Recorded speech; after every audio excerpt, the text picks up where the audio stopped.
Hello friend, જય ગોપાલ, જય શ્રી કૃષ્ણ. કેમ છો બધા? આઈ હોપ બધા મજામાં છો. જો અમે મજામાં છીએ.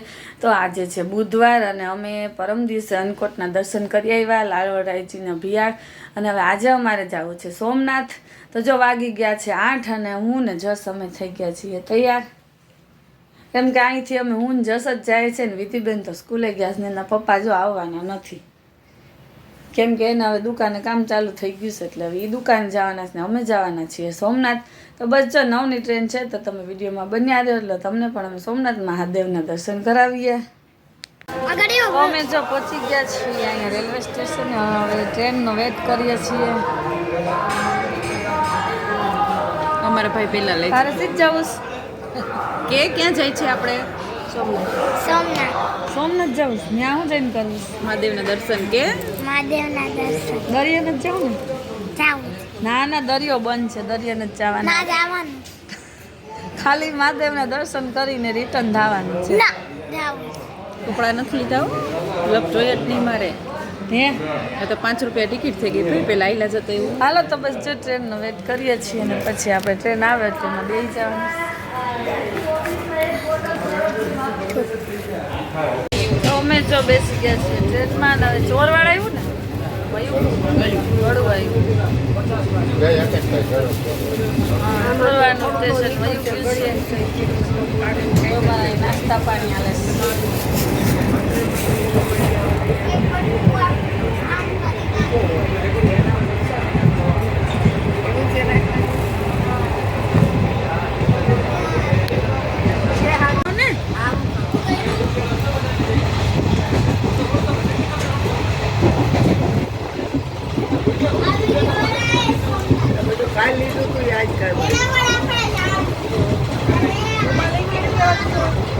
જો અમે છે ને બેઠા છીએ લોકલ ટ્રેનમાં. ને લોકલ ટ્રેનની છે ને મજા જ કંઈક અલગ હોય ને એટલી બધી ભીડ નથી, એકદમ શાંતિ છે. હવે તો સ્કૂલ ખુલી ગઈ એટલે કંઈ ભીડ હોય નહીં.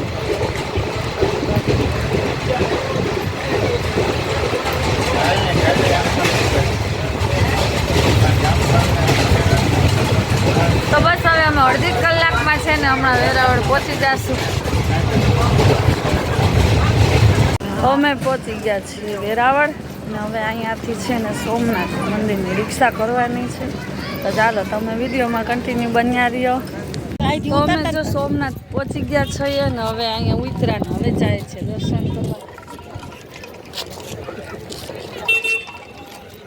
જો આ ગેટની બહાર છે ને અહીંયા તમને રિક્ષા બસ સિટી બસની તો હવે સુવિધા થઈ ગઈ છે એટલે સિટી બસ જે હશે અહીંયા ઉતારે છે ને હવે જો અહીંયાથી આપણે ગેટમાંથી અંદર જવાનું છે. જો અહીંથી આપણે અહીંયા અંદર જવાનું છે. ઓલું મંદિર છે ને એ મહાદેવનું મંદિર છે. બહુ આગું છે, આમ હાલવું પડે એવું છે.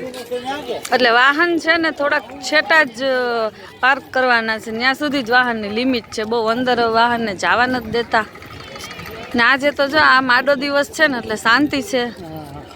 રવિવાર નથી. હા રવિવાર નથી ને આમે વેકેશન પૂરું થઈ ગયું એટલે ભીડ નથી બહુ. ત્યાં દેવા મૂકવા જાવ છે, મોબાઈલ ત્યાં મુકાવશે. અંદર કઈ લઈ નથી જવા દેતા. હાલો તો આપણે આગળ જઈએ અને સોમનાથ મહાદેવના દર્શન કરીએ ને તમે વિડીયોમાં કન્ટિન્યુ બન્યા રહ્યો. તો અમે લોકોએ જો સોમનાથ મહાદેવના દર્શન કરી લીધા અને ત્યાં અંદર તો કોઈ મોબાઈલ ફોટોગ્રાફી બસ સાથે કાંઈ પણ લઈ નથી જવા દેતા.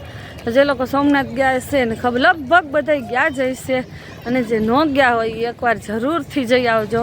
કેમ કે આ આપણું પ્રથમ જ્યોતિર્લિંગ છે અને સોમનાથ મહાદેવના દર્શન તો એટલા મસ્ત થયા, એટલા નિરાતે થયા ને કે આમ કલ્પના જ ન આપણે કરી શકીએ. એટલા મસ્ત દર્શન થયા ને બસ જો અમે દર્શન કરીને અહીંયાથી નીકળી ગયા છીએ અને હવે જઈએ છીએ આગળ. તો હવે ક્યાં જઈએ તમને અમે વિડીયોમાં બતાવશું તો તમે વિડીયોમાં બન્યા રહેજો. સોમનાથ મહાદેવના દર્શન કરી જો અમે આવી ગયા છીએ વેરાવળથી. પાછી અમને ટ્રેન મળી ગઈ છે એટલે પાછું જો આ ચોરવાડ સાઈડે ગયું છે. ત્યાં તો તમને નારિયેળ વધારે દેખાશે કેમ કે આ બાજુ દરિયો રહ્યો ને એટલે વાવેતર નાળિયેરીનું વધારે થાય. જો અમારા છોકરાઓ મોબાઈલ લઈને બેસી ગયા ટ્રેનમાં. જો છે ને મોબાઈલ ન દઈ તો કઈ હકના બેહે નહીં.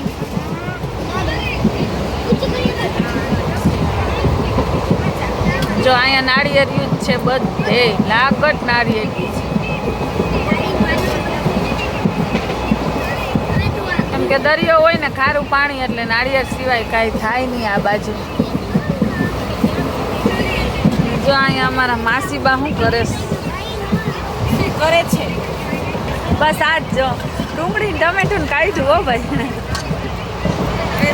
આખી ટ્રેનમાં અમે આ જ કામ કર્યું છે, નાસ્તો કરવાનો ને એ પાછો ઘરનો. એટલે દાળ ને એવું લાવ્યા છીએ. હવે અમારા માસી બાજુ સુધારવાનું કામકાજ કરે છે. હાલો માસીબા શું કરો છો? દાળ બનાવવાની છે મસાલા વાળી. ચણાની દાળ લીધી છે ભેગી. બનાવવાની છે.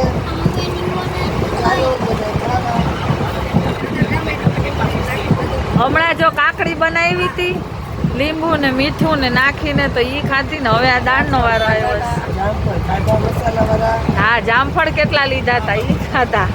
ખાધા. બસ આ લોકલ ટ્રેનમાં છે ને આ જ કામ કરવાનું. જો અહીંયા ઈ ચાલે છે. બિસ્કિટ ખાધા, સોડા પીધી. ચણાની દાળ મસાલાવાળી અને ચણા ચોર ગરમ પણ અમે ખાધા. અને હવે બનાવી છે મસાલા દાળ. મારા માસીબાઈ અહીંયા મસાલાનો દાળનો ટેસ્ટ લેવો હોય તો આવો. હાલો દાળ થઈ ગઈ છે તૈયાર. હવે આપણે દાળને છે ને ખાઈ લઈએ. હા પીરસી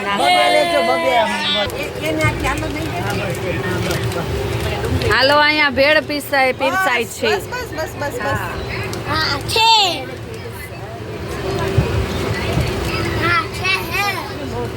તમે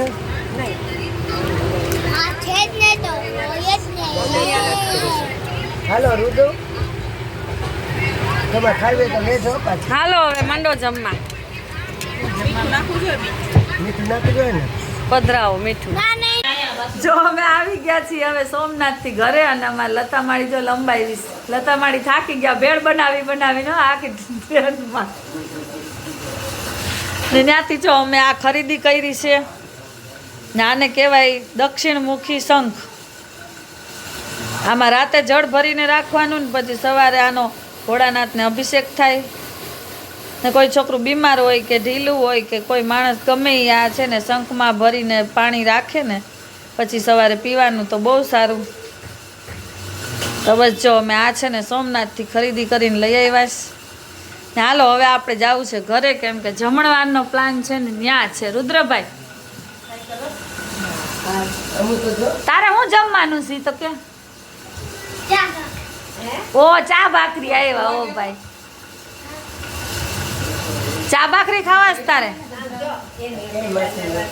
ચા ભાખરી ખાવાસ? ચા ભાખરી નથી બનાવવાના પણ અમારે કઈ બનાવવું તો ખાને, હું તો બનાવવાની જ નથી. હાલો રુદ્રભાઈ ને મારે ચા ભાખરી ખાવા છે એટલે હવે આપણે ઘર ભેગા થઈએ. તો વાગ્યા છે 11:30 ને અમે જમીને જો થઈ ગયા છીએ ફ્રી. અને અમારા જસભાઈ તો સોમનાથ એટલા થાકી ગયા હતા ને કે જો પૈડા ભેગા જોઈ ગયા. પડ્યો એકલો જ સુઈ ગયો. અને અમારા વિધિબેન આજે જો થાકી ગયા હતા કેમ કે એ ઘરે હતી એટલે એને એ સુઈ ગઈ છે. જો હવે એને સવારે જવાનું, સ્કૂલે વહેલું ઉઠવાનું હોય. તો બસ આજનો દિવસ કંઈક આવો રહ્યો. તો તમને અમારો વિડીયો કેવો લાગ્યો મને કમેન્ટમાં કહેજો. અને અમારી ચેનલ ઉપર નવા હોય તો સબસ્ક્રાઈબ કરી લેજો. અચ્છા મળશે એક નવા વિડીયો સાથે. ત્યાં સુધી આવજો.